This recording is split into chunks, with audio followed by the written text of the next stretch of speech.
Morning, everyone. I just want to really welcome you all and thank you for taking some time out of your days to join us on the webinar today.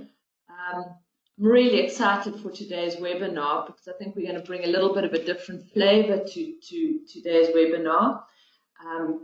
We're very honored and privileged to have our guest speaker, Rachel Adams, joining us today all the way from Zimbabwe. Rachel is the founder of Narachi Leadership. She has accomplished some amazing feats in her life thus far. She has read for a master's at Oxford. She is the recipient of numerous scholarships, including the Desmond Tutu Leadership Fellowship, the Mandela Rhodes Scholarship. She's worked with some esteemed businesses such as McKinsey, Ellen Gray, and Yale, and in fact gave up a very prestigious position at Yale in order to return home back to Africa and to bring her expertise and her knowledge to really contribute to this continent. You know, Rachel is really focused on growing leadership and growing dialogue within the African continent, and has a deep-rooted belief that leadership is an art and a practice that can actually be taught. And this is what she's really devoting herself and her organization and business to. And I think that what is really special for us in South Africa and obviously in the African continent is that she's able to combine the African metaphors with the global themes that exist, so that she's really talking to leaders within their own context, but obviously challenging them as well in terms of global thought and global practices, so that she's enriching their own leadership. So Rachel, welcome. Thank you so much for taking the time to join us this morning. Thank you, Shirley, for having me. I'm so happy to be here with you this morning. Cool. Okay, so we're going to be talking about anti-fragility, which is really quite an interesting concept. And it's quite a tongue, sort of a word to get your tongue around. And it was a word that was really introduced by Nassim Taleb, who wrote a book called Anti-Fragility. I want to see if I can get... So what does it actually mean? So that was the book that he wrote around it. And it really is a very challenging concept. So think of it this way, is we have a package here and it's got a big stamp on that says handle without care, anti-fragile.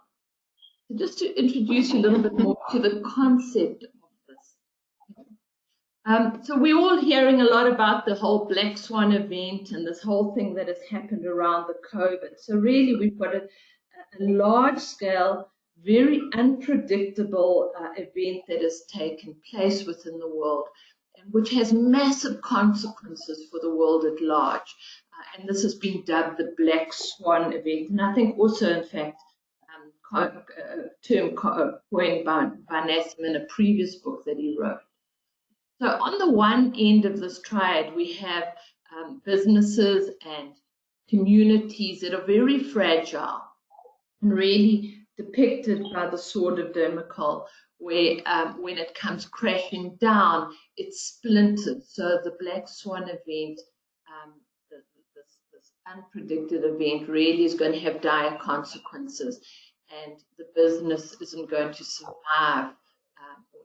Communities won't survive this event. And then we have businesses that are robust and depicted here, I thought, really aptly by the phoenix. So if you imagine the phoenix when it is engulfed in fire and it is faced with catastrophic events, it dies down, but it always rebuilds and comes back to where it was. So we have organizations that are robust, they are very resilient. And most certainly this, I think, has been a lot of our focus when we're looking at building our businesses, to really build robust businesses.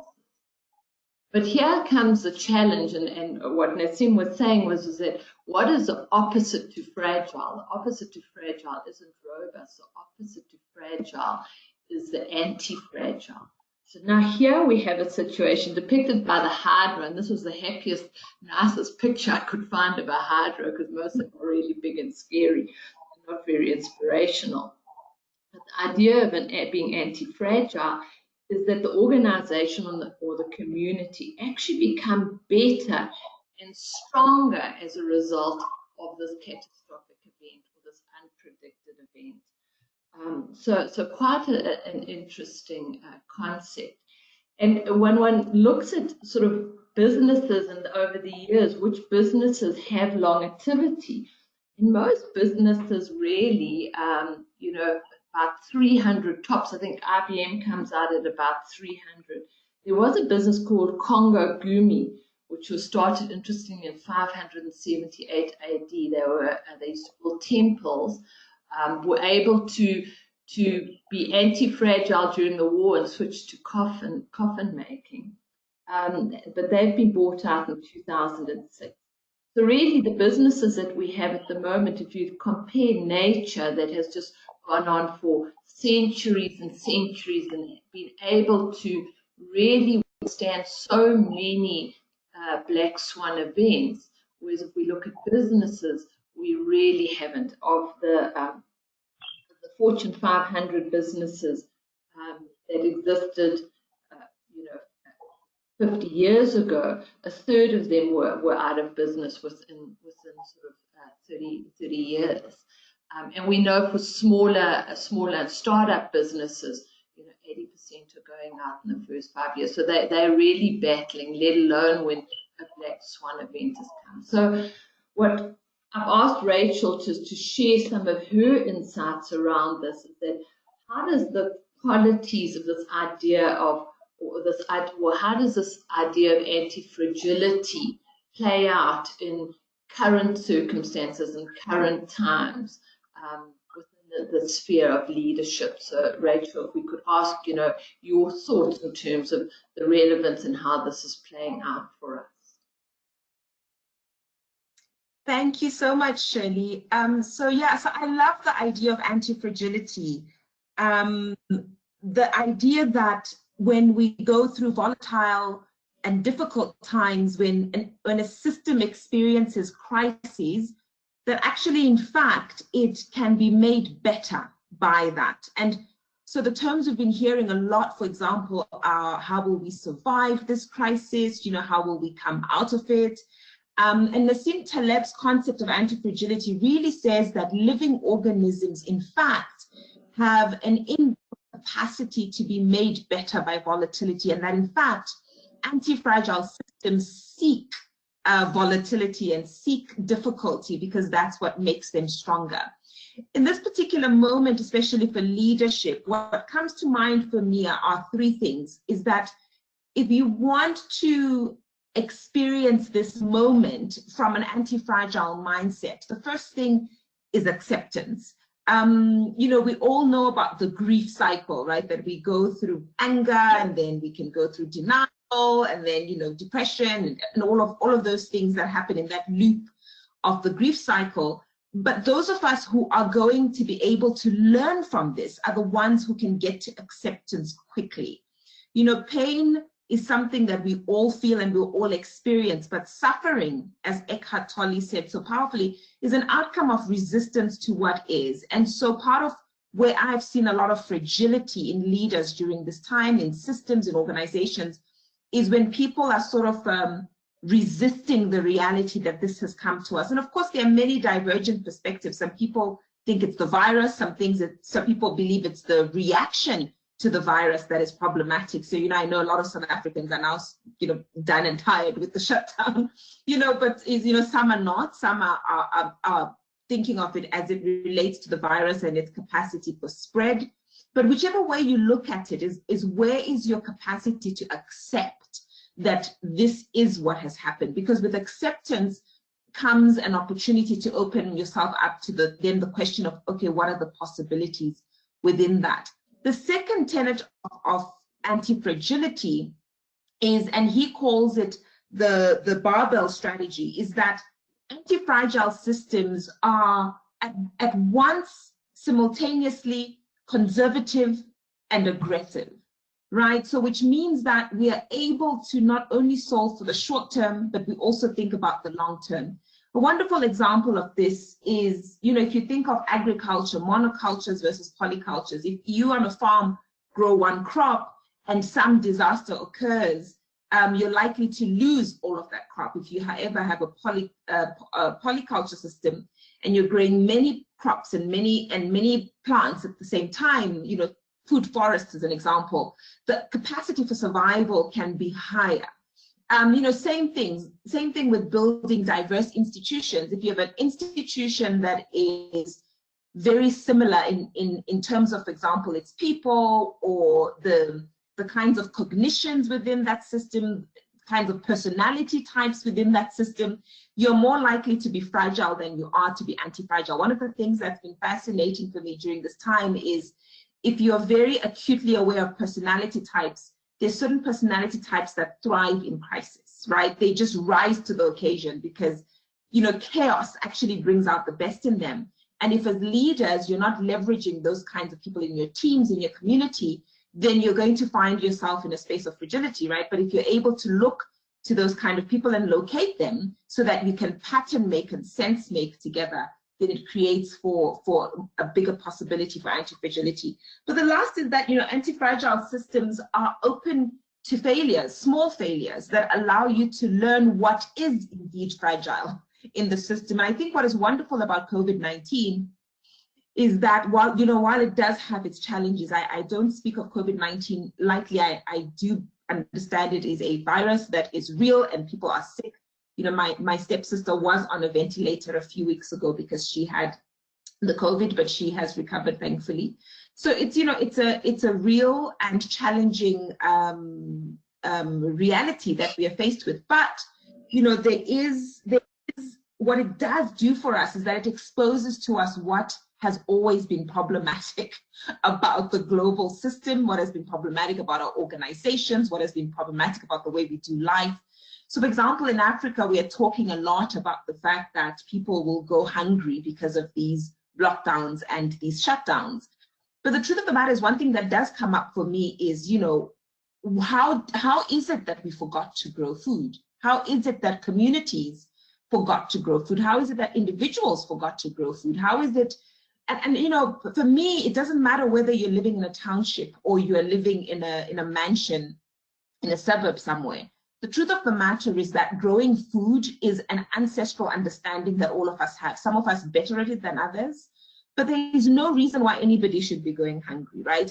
We know famines are man-made. We know that we have ancient wisdoms and understandings of how it is that we can enrich soils and re-enrich soils over time so that they grow, so that they can grow food. And so for me, what this moment represents is that it presents a beautiful opportunity for all of us to look at what has been fragile in our systems and how can we make it anti-fragile. And by the way, as a side note, Nassim Taleb is very upset that people keep calling this moment a black swan moment, because one of the things he actually enforces is that COVID was predictable. People had been predicting this for a long time. I think the idea that a virus in a globalized world, in a global village, could have such a sort of catastrophic spread was always something that was always in the pipeline. And people have known this for decades. And I think, especially to the point of anti-fragility, one of the things he emphasizes is that the world is actually much more random and chaotic and volatile than we like to admit.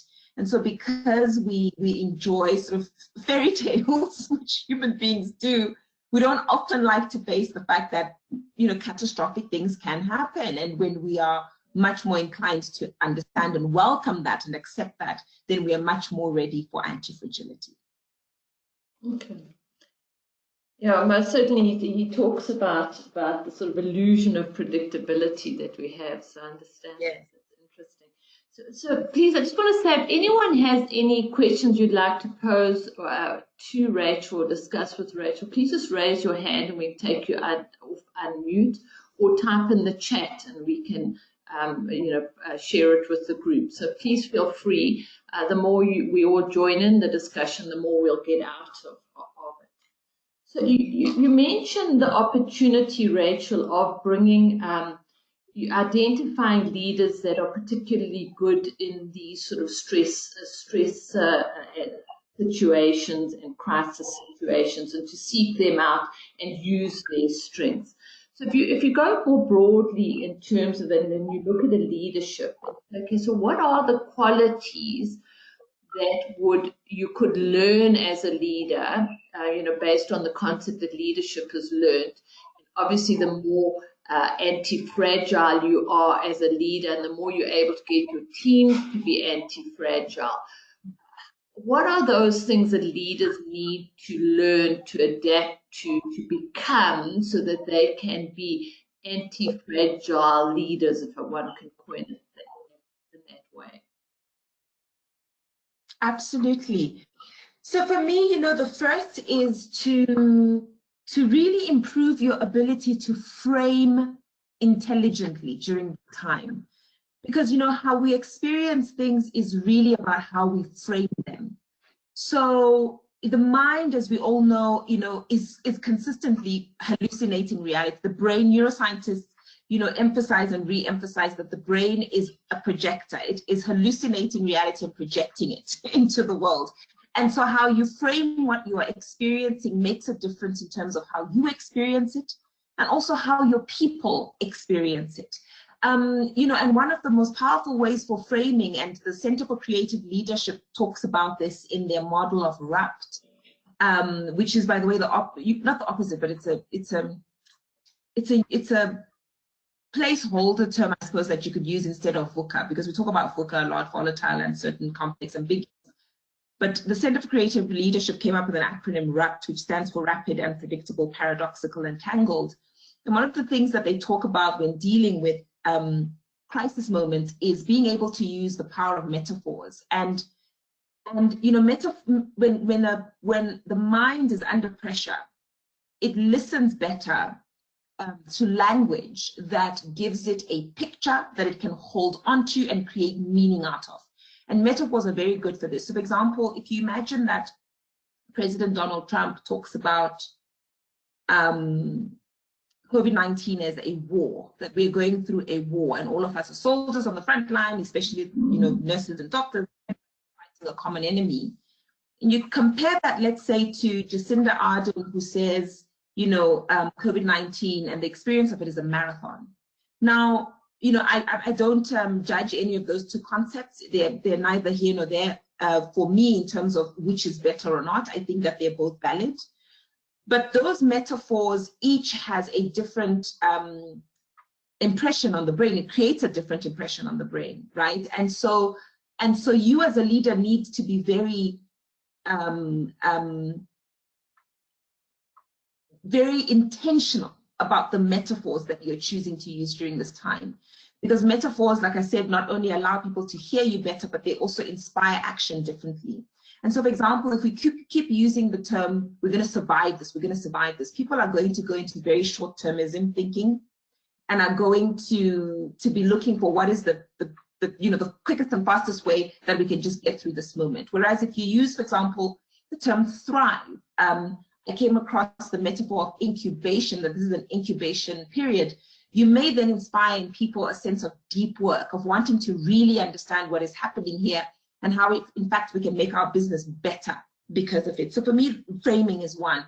The second is this idea of reinvention. And here I'll steal from Frederick Laloux's Reinventing Organizations, which is a book I'm recommending that leaders read during this time. Frederick Laloux talks quite powerfully about the fact that if you think about your organization as a living, breathing system, you'll then accept that it has an evolutionary purpose, right? Which is beyond anything that it will experience externally. There's always an evolutionary reason for why your business exists. What is the deepest intention? What are the deepest values?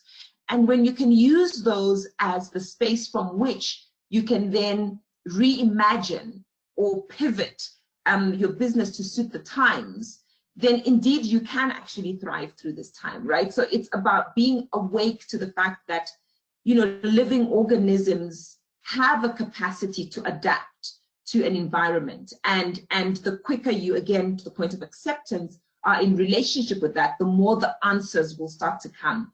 Again, if the brain is in survival mode and in panic, it goes into what we call an amygdala hijack, and because of that, is unable to actually be in reasoning and be in compassion and be in problem solving. And so really it is about being in relationship with the idea that we are always reinventing ourselves and should always be doing so. But finally, I would say that anti-fragility in this moment is about cultivating courage, right? It's about understanding that the burden of leadership is about being able to stand in non-victimhood when things are happening. All of us are co-creating this moment, every single one of us, based on the way we interpret the situation, based on the kinds of conversations we're having, based on the kinds of engagements that we are inviting into the space, based on the kinds of experimentations we allow ourselves to have. And so to remember continually that choice is available to you, even in this time, even in this moment when it feels like there's choicelessness, there is choice available to us. And one of the most powerful, courageous things, I think, which will probably seem counterintuitive, is really investing in community, is really starting to question, what is my incubator? What does my incubator look like? What are the support and supply systems that are around me that I might not be leveraging at this point? Because the survival and indeed the thriving through this moment will be about the quality of your community. Resilience and anti-fragility is about the quality of the system. And so I think that this moment is also powerful because it's reminding us once again to be humane. I've always struggled a little bit with the concept of competition because I think it brings out the most primitive aspect of us, when really the most advanced aspect of us as human beings is our ability to collaborate. And so I think that the biggest courage at this point will be to go beyond yourself as a business and go beyond yourself as a person and say, where is my community, right? Where can I be in relationship with my community so that I can thrive and learn and grow through what is happening at this point in time. Sure. Yeah, it's so powerful, Rachel, so powerful. So you mentioned the idea of competition, and what is your thought around sort of competition really having a basis of seeing the world through a lens of scarcity? And what does that mean for us as a business community? Yeah, it's interesting. An example that sprouts to mind as soon as you said that is something that happened in your own country, right? Which is, I was reading somewhere that one of the Pick and Pays stopped selling burger meat because they wanted customers to go to the restaurant down the road so that restaurant would survive. And I mean, that struck me so powerfully because first of all, I said, okay, so it's always been within us to create support systems. It's always been within us to be helpful to each other and still be able to thrive. But the second thing was the intelligence of it, right? Is that I think that this idea of scarcity is indeed driven by greed.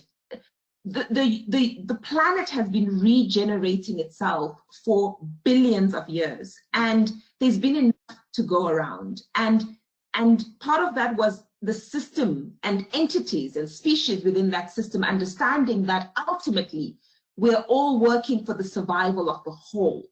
And so even if one death occurs or one death of a species occurs, it's almost as though it was for the purposes of the survival of the whole. And I think that's what we seem to have forgotten in this sort of race towards making more money and killing all resources in the process, is that we cannot continue to thrive in a world where we do things only for our own sake. it has to be for our sake and for the sake of others. That is the only thing that is sustainable. And so I think there's an invitation in this moment to reconsider business, and to reconsider what it means to say I have a business, and to reconsider what it means to make a profit and why we make those profits. And certainly this moment has been humbling, isn't it, for that? Because first of all, it's shown us that many things we thought were impossible are actually possible. Secondly, it's shown us that many of the things we think are necessary are absolutely unnecessary.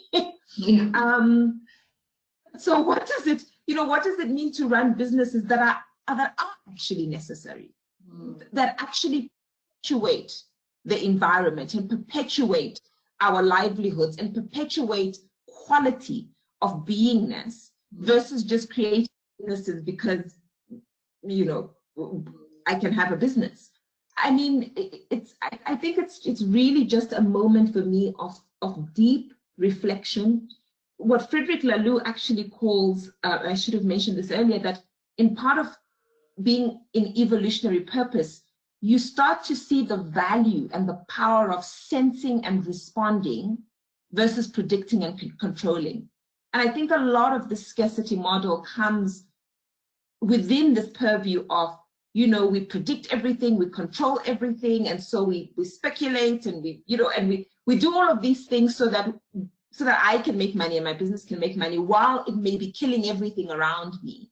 Whereas sensing and responding puts us in a space where we are really deeply listening to what is the environment, what is the community, what is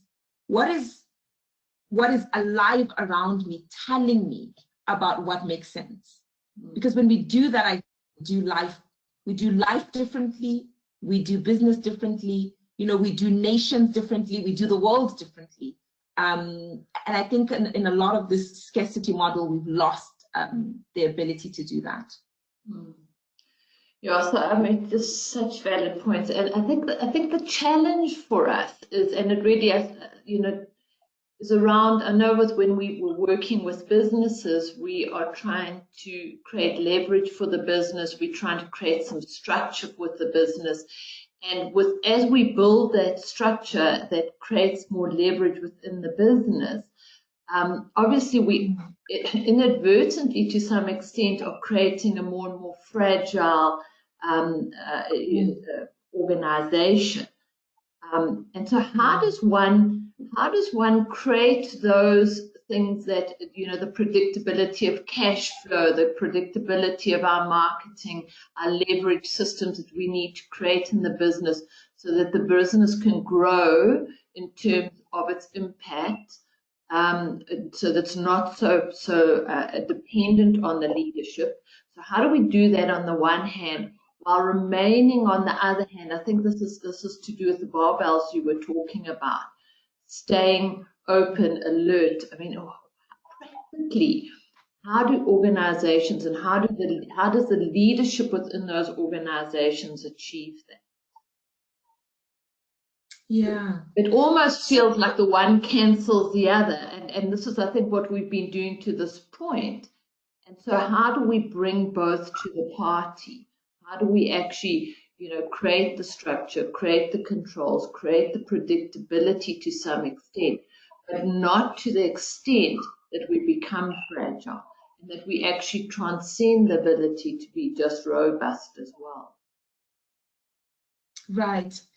So, I think for me, it's more, and largely also because I deal more with mindsets than technicalities, is that for me, it's about the mindset that enables the agility, right? So if it is indeed that we cannot predict everything, and that's true, and that's what Nassim's message is driving, is that there's certain things we can predict, there's certain things we can't predict. So it's an and system. And so the question is, when things do shift, what are the mindsets, what are the practices within organizations that allow us to be agile and to pivot and to do what is needed in the moment?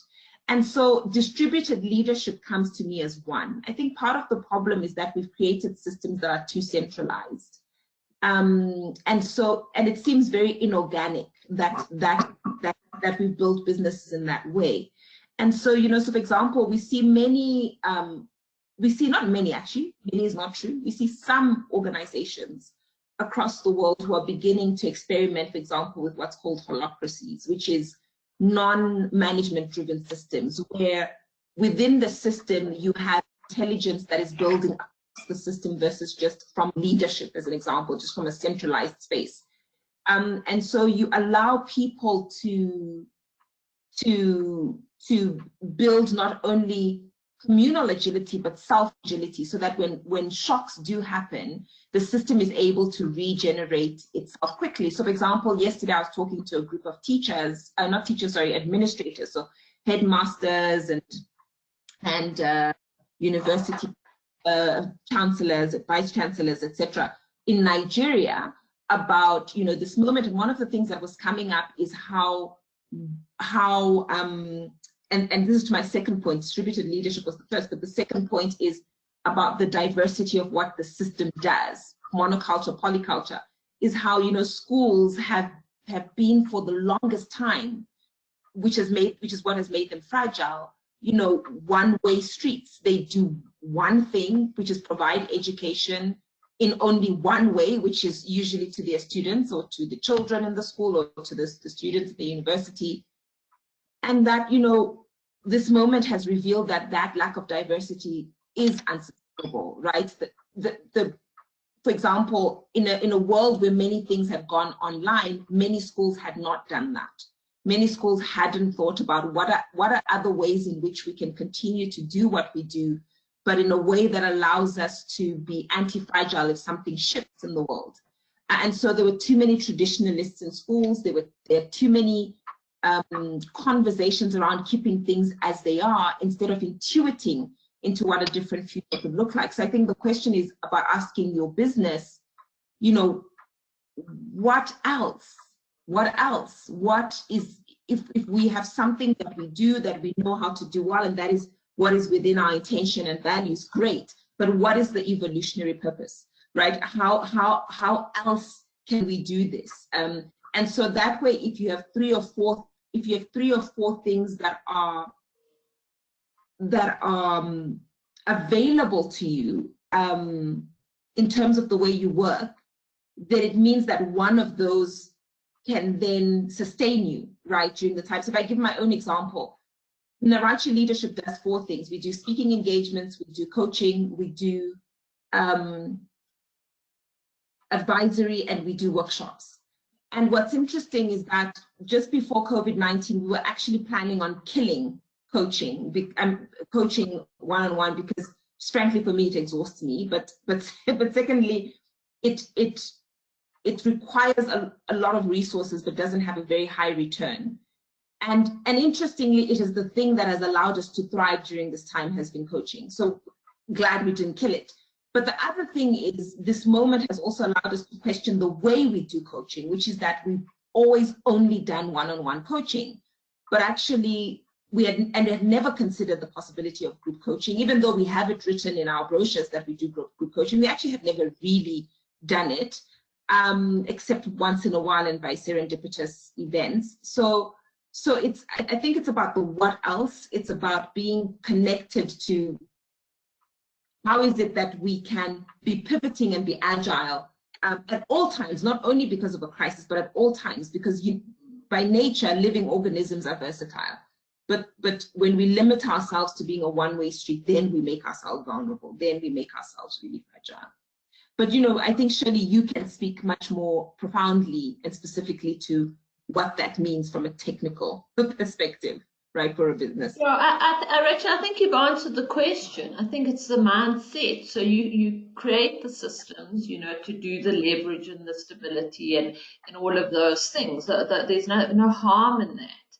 But I think you've given me the clarity in looking at it, say that those things need to be done. That's how a business grows. It's how it has better impact. Otherwise, the business owner just becomes a bottleneck of its own organization. So we have to have that. Yeah. But we cannot, with that, then lose the mindset. And I think we cannot then think that because we now have all of these in place, we now have control over over life, and lose the courage, lose the mindset and the openness that things will change, and we'll be okay with that, and it'll present opportunity.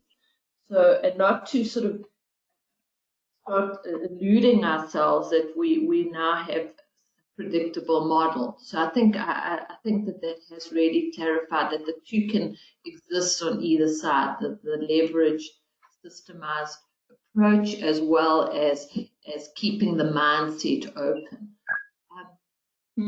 So the other thing that... Shirley, can I come in here? We've got a couple of questions. Can I come in here? Am I interrupting? No, please do. Okay, the first one, Nicole was just asking for you, Rach, if you could just repeat the name and the author of that book that you mentioned at the beginning. If you could just do that quickly, would that be okay? Yes, so it's called Reinventing Organizations by Frederick Laloux.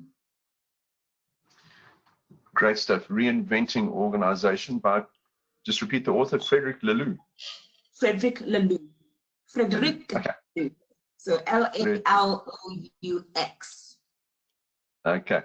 And then I just wanted, I've got another question after this, but I just wanted to ask you, and this will be a personal, what you think about this, because if we look at this virus, there's, even in the medical world, there's medical people that say this is a whole lot of rubbish, it must just be allowed to spread through the population.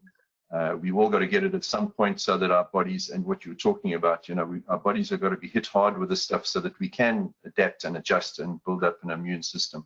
Then there's others on the other side that are saying, no, we've got to flatten the curve and keep everyone out of hospital and blah. But the politicians, unfortunately, are the ones that are in charge. And there's no way, I mean, in my opinion, there's no ways that any politician, apart from Donald Trump, is going to put his neck on the line with re-election looming to say we are just opening up and we've just got to take the hit and accept that this virus, the mortality rate is hardly any worse than the normal influenza flu season. But at some point, we're either going to starve to death or die from the virus. So which way do you think this is going to go? Do you think the economy, the business people are going to win at the end of the day and we're just going to all take the hit, or we're just not going to allow our bodies to become immune, and we'll just all be like New Zealanders? They're going to lock their island up and they will not have the virus, but they will not have any exports or imports. I don't know. What's your feelings on who's going to win this? Oh, wow. Talk about a contentious matter. I think to the point I was making earlier, I think that this is a moment of paradoxes, and I believe that we will win when we consider the and. I think the problem is that we have the mindset that one or the other must win, and I think it's both and. Is that, I do think there's validity when I look at Sweden and the way they've done it, which is the herd immunity approach. I think it shows in many ways an openness to anti-fragility. It shows an acceptance of death. It shows an acceptance that, we're going to have to take some hits, but we've made a bold and courageous choice, and that's the choice we're making, and they've gone with that.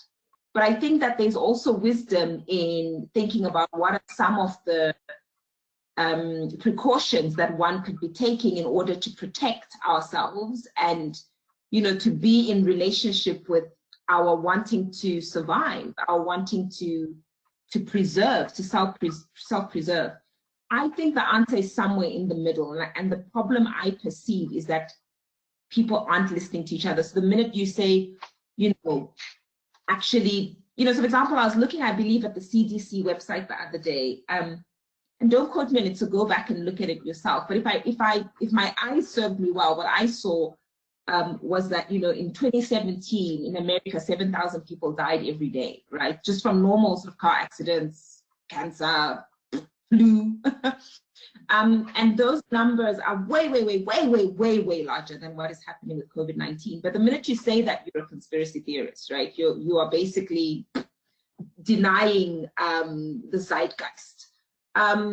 You know, and so I think that there's value in listening to all voices. I'm reminded that the smallpox, the cure for the smallpox came from a farmer, from observations that he was making with his milk maidens who were not catching the smallpox because of the bovine in the dairy.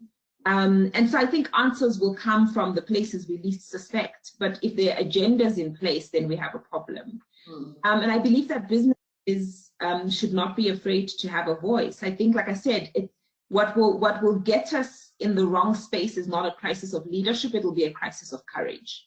It will be saying things that are important only in safe spaces, and not in spaces that have higher risk, right? And so as leaders, as business leaders, I believe that there are things that only you can speak to because only you are experiencing it. And if that voice is not heard, then that act cannot be included in the problem solving and the solution making. Okay, good stuff. We have a question from Nox Shweshwe. Nox, you're unmuted. Would you like to ask Rachel your question? Good morning, Rachel. Good morning to everyone who's also present for the webinar. Thank you so much for an insightful presentation. I work as an administrator in a neurosurgery practice, and we're trying very hard to pivot and adapt. We are a team of 2, with myself as the administrator and the neurosurgeon as the specialist. And with the direction in which things are going, there are certain things that we just cannot lean into. So, for example, I saw that we noted as the practice that there seems to be a growing flow of doctors who are doing online consultations. We cannot do that because we don't rely purely on the inputs of the patient verbally of what their symptoms are. You know, there's a physical exam that needs to go with the sharing of symptoms from patients. We're not in a position to add members to the team who would assist in making us, you know, more anti-fragile at this juncture. Because again, we need the foot traffic in terms of room consultations in order for those to translate to possible operations, which is where the bulk of the revenue stream comes from a business perspective. Of course, ethically, we're not just going to be dishing out operations to everyone who comes in through the door just so that we can meet our bottom line.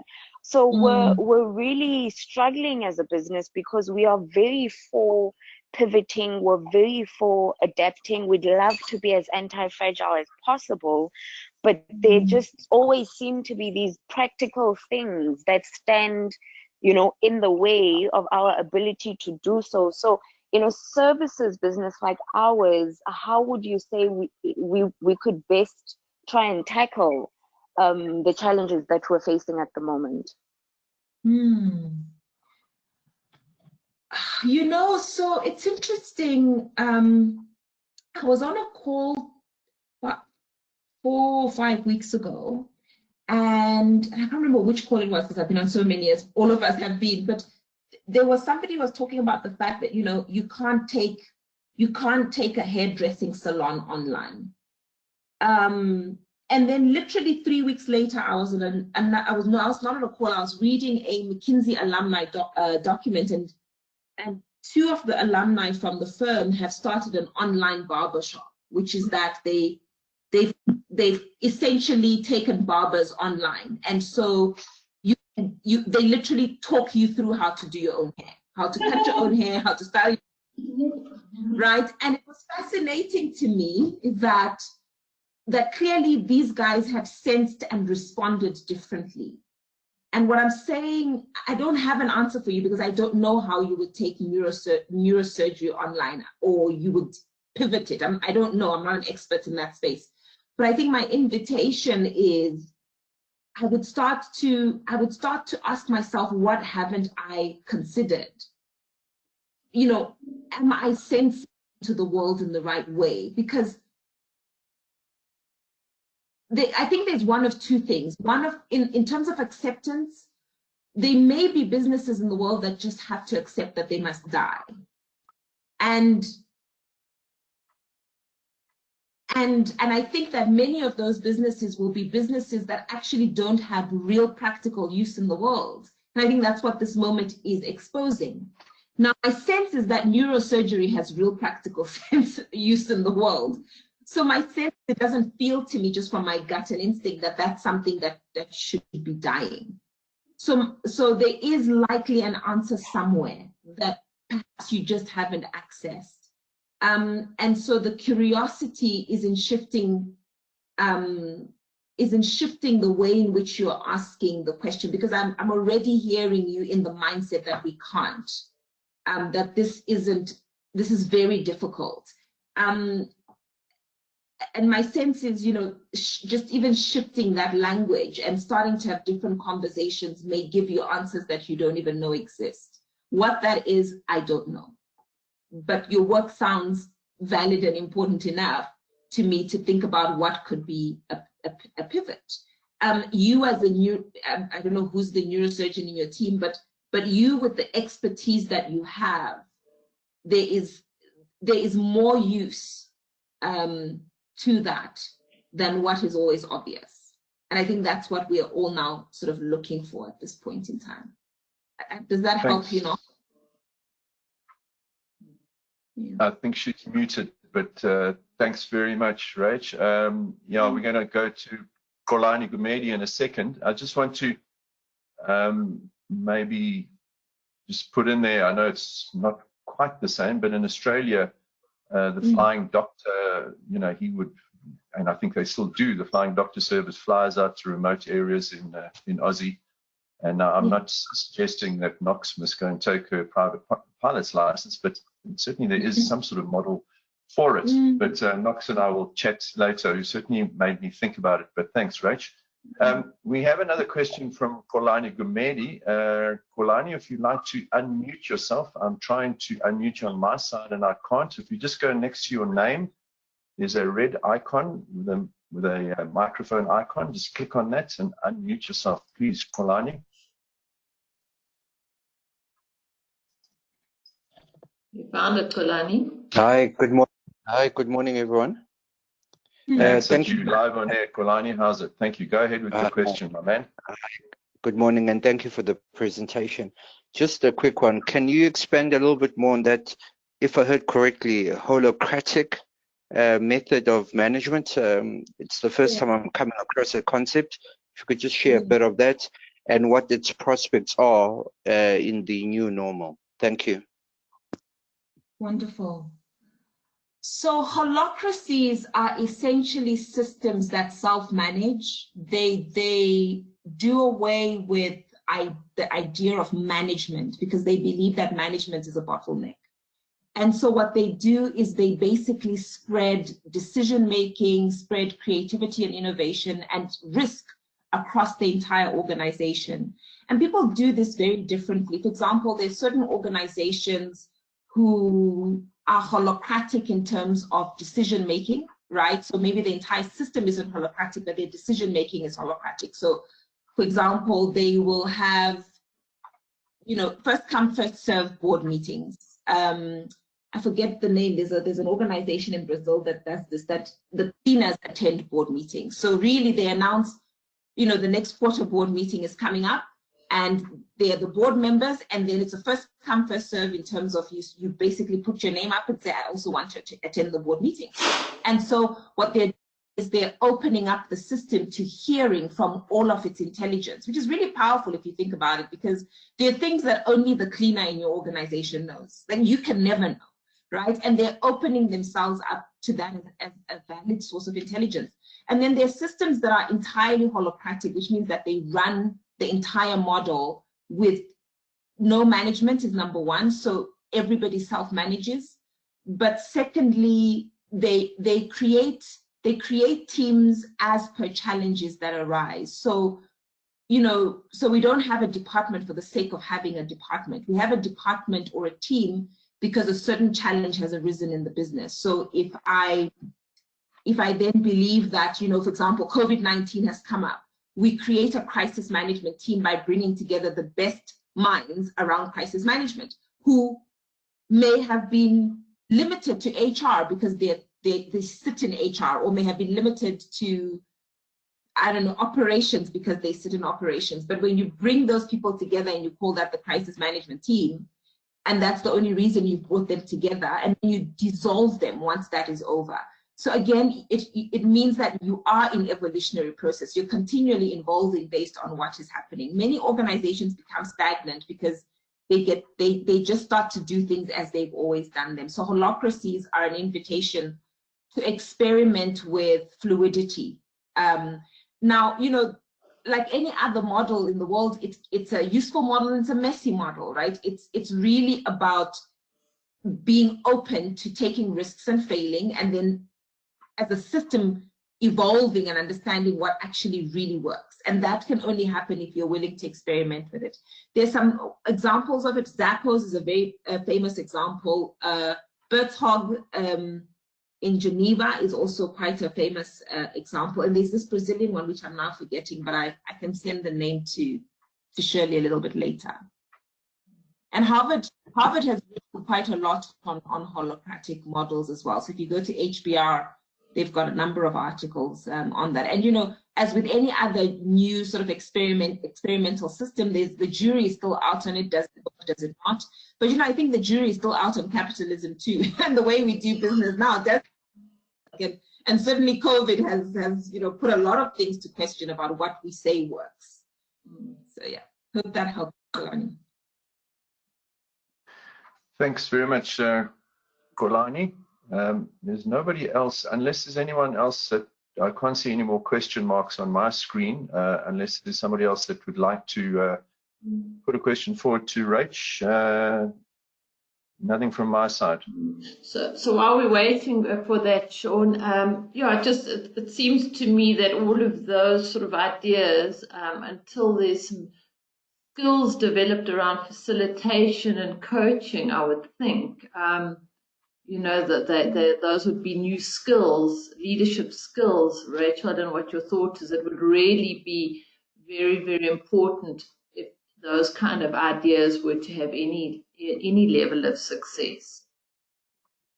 You know, it would be more around the leadership skill, I would think, than to do with the actual the formula of who's in the meeting type of thing. Right. No, absolutely. Absolutely. I mean, I think that this is, Shirley, you said this when we had our call some time ago, that, you know, this is a time for leaders to invest in the quality of their leadership. I mean, this is the downtime really gives us an opportunity to build ourselves and to rise to the occasion, and to not be afraid to see what was always broken. You know, because a lot of the time when it's business as usual, you don't often have time to reflect. But I think that there's never in our history, you know, going to be a moment like this. I mean, there might be another one some years from now. I'm sure with our intelligence, we're going to figure this one out. But, you know, in this short-term moment that we're in, this is a profound moment to start to think about, how can I be better as a leader? How can I be pivoting as a leader? Where do I get that coaching? How do I give that coaching? You know, and if we use this moment for that, I find that people are still finding so much purpose and so much value in this time.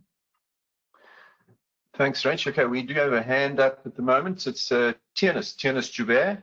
Tiernis, would you like to unmute yourself and ask Rachel your question?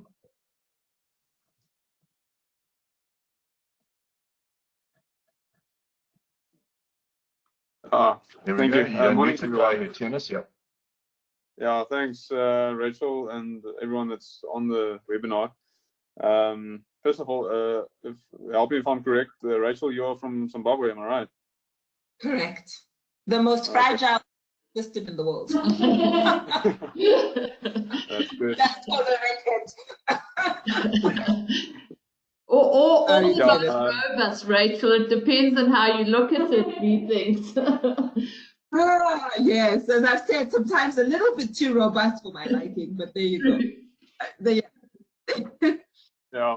No, yeah, that was my question, but my what I actually wanted just to talk with you about, this COVID-19 really made me thinking our business, because we are in a kitchen cupboard business, and I was in the beginning of this whole COVID thing.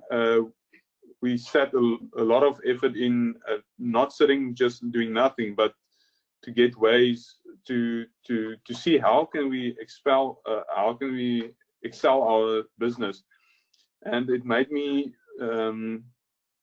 in such a way that I had to sit and see, what do I have in my business that I can use at this point, and also what can we change in our business.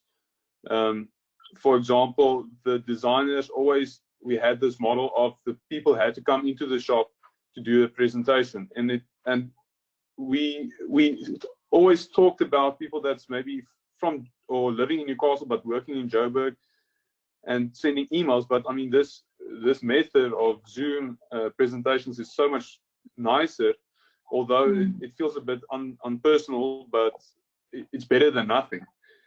And so I actually started with a service of for deliveries, and I'm starting to build this whole concept of adding this to our existing business.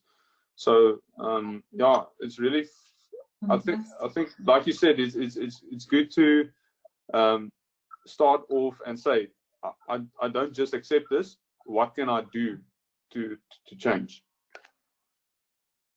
Absolutely. Thank you, Tunis, for that. So were you going to ask a question about Zimbabwe and what I think it is? Was that the question? No, I was at one of the ActionCOACH 90 days, and you were the speaker there, so I was just wondering if it was you again. So yeah, it's nice hearing you again. We have another. Thanks very much. We have another question from the team on this side. Hi, Rachel. Okay. Okay. Hi. During this time, we've come to really appreciate our heightened capacity as a global community to communicate remotely and, most importantly, share knowledge. And during this time, we've seen that many of the most self-assured problem solvers offering up solutions to COVID-19, many of them are like COVID-19 management and adaptation, are coming from developed countries. So obviously in Africa, we have a very different set of factors, influencing how we adapt. And I just want to ask your personal opinion on the topic of sharing knowledge and information and communication, especially on a continent with high data prices, low device accessibility. We have this real space for innovation and Afrocentric solutions. And I was just wondering if you've seen any examples or developments in this space that's actually quite exciting. In terms of sharing knowledge? Yeah, and connectivity. And we have obviously got very different connectivity limitations, and it's a space of we can find solutions to that the rest of the world doesn't need to develop. And I was wondering if you've seen any examples of this. Yes, so it's interesting. Actually, I was speaking to one of my mentees, and she was grappling with the same thing, because she was like, the community that I work with, because she does civil society work, and she works with communities who don't usually have data, let alone Wi-Fi. And she was really lamenting, like, what do I do about this? In the end, she settled on text messages and WhatsApp. So she was like, I can't make videos, I can't sort of speak on Instagram Live or Facebook Live and all of that and do webinars. But certainly, I do know that everybody in my community has a phone. So she does a lot of text messages. And for those who have data, she does WhatsApp. So she actually invited me to be on a WhatsApp call with, not a WhatsApp call, a WhatsApp session. It was a 2-hour session where people asked questions on WhatsApp, and then I sent either voice notes or typed in answers, which worked quite powerfully. You know, to your point, I think it's about being localized in our thinking and really being conversant with what is the reality on the ground, and you'll find that there'll always be answers. I mean, South Africa's restrictions are much bigger than here in Zimbabwe, but we've actually had Zimbabwe, you know, Zimbabweans campaign for or lobby to be allowed to go and actually be and visit communities and be in engagement, right? Of course, at the social distancing, social distancing standards, also wearing masks, also, you know, making sure that the crowds aren't larger than 50. But some people who offer some kind of service have still been able to go from community to community and do their work by basically lobbying that this is important and they can't stop doing it just because there's a crisis. So again, I think it's about the courage to really explore what's available to you, and perhaps even to challenge certain decision making that we're having at this time. I think what's been fascinating for me about Africa, given how low our cases have been, and I kept saying this right at the beginning of this crisis, that it felt to me that while the rest of the world was shutting down because they were having, you know, large cases, a large caseload, it felt to me like those were 3 months that we lost, where we could have actually been, you know, for example, being the people manufacturing masks for the world, being the people manufacturing ventilators, being the people manufacturing sanitizers. But then we also shut down. It was like, but why have we shut down? We don't yet have this manifestation that the world has. So it does feel to me, and then we could have, you know, because we are suspecting that maybe because of the winter, the cases will become worse because it seems to thrive in the cold. We don't know yet. But wouldn't it be funny if at the end of this, actually nothing more happens than what has already happened? I mean, then we'll show ourselves complete idiots. And I think this has always been the problem I find with Africa, is we're definitely like followers. We're very sheepish, and we don't often have courage. And I think a lot of some of the decisions we've made have been about staying in good books for aid in the future, and maybe even aid now. Whereas I think courageous leadership also looks to say, but what is true for us, right? What is true for us, and what allows us to be the best leaders in this moment. So whether you're thinking of that in terms of dissemination of information and what people have available to them, there's always going to be an answer. If we again just go back to remembering what's always been there. You know, we forget that Wi-Fi and data, you know, are very new things. People communicated before we had all of these things. Go back to that. You know, it's so yeah. So that's what I would say. It's a very limited response, because I must say I've been working within the purview and the privilege of being able to connect with people online, etc. But I know that there are missions out there. And even the radio, I mean, our radio signal, you know, that's used it for their propaganda. So they gave quite good widespread radio signal. And to what extent can we leverage that during these times? But Rachel, I really we're coming to the end of our time, and I just love that last bit that you're saying of how we talk about being, you know, African-centric, and we do it the African way, but it's always within the space, as you were talking to Dawn, it's always in the space of being followers. And you know, and we're missing, and you just highlight an opportunity where we've missed it to step forward, to actually start taking more of a leadership role, and not just to have our hands out as the followers. So I think that's just such a great challenge to us. And I mean, you know, that's at a national level, and then we just bring it right down to our, you know, our own communities, our own leadership roles, you know, the challenge to be courageous and to step forward. So thank you for that. I think that's an awesome challenge to put to everyone on the call and into our leadership, and a great place. Thank you so much. Thank you for your time today, and thank you for your insight. We really, really appreciate it. Such a pleasure, Shirley. Thank you for having me. And thank you to everybody who joined the call as well. Yes, thanks to everyone for joining the call. If anyone wants to connect further with Rachel, you see her website there, Narachi Leadership. you know, you'll find your way around the website quite quickly in terms of how to connect with her if you'd like to connect further with her. But thank you very much, everyone, for joining us on the call today, and wish you all an awesome weekend and courageous couple of weeks as we look to face what we have to face. We start looking forward to start rebuilding a better business, a better society, a better community. Thank you very much. Thank you.